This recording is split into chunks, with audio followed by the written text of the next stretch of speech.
If you're wondering how the school got the name Agnes Scott, it came with one huge condition. Stay with me and I'll explain. In 1888, Decatur had one problem it still couldn't solve: good schools. Families who wanted their kids properly educated were sending them away. Then Decatur Presbyterian Church called a new pastor from Virginia, Reverend Frank Henry Gaines. The church only had about 235 members, but a lot of them had money, reach, and the kind of vision that could quietly change a town. So on July 17, 1889, they gathered at his home to figure out the money, the students, the teachers, honestly everything it would take to make the school real. But Gaines already knew what kind of school he wanted.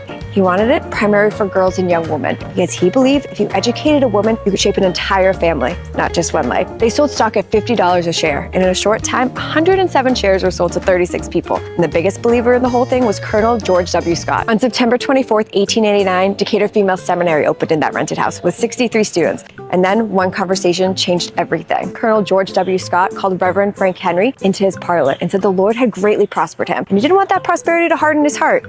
Then he offered $40,000 to give the school a permanent home. For that time, that was massive. But he had one condition: the school had to be renamed after his mother, Agnes Scott. That's how Decatur Female Seminary became Agnes Scott Institute, long before it became Agnes Scott College. Scott toured other school buildings and decided $40,000 still wasn't enough. And by the end, he had given $112,250, the largest individual donation to education in Georgia. And what they built was wild for that era. The new building had electricity from its own plant, steam heat, hot and cold water, and sanitary plumbing, which made it way more advanced than many educational buildings in the state at that time. So no, this place did not start with brick. It began in a rented house and a radical idea. Did you know Agnes Scott started in a rented house? And what other Georgia place should I do next?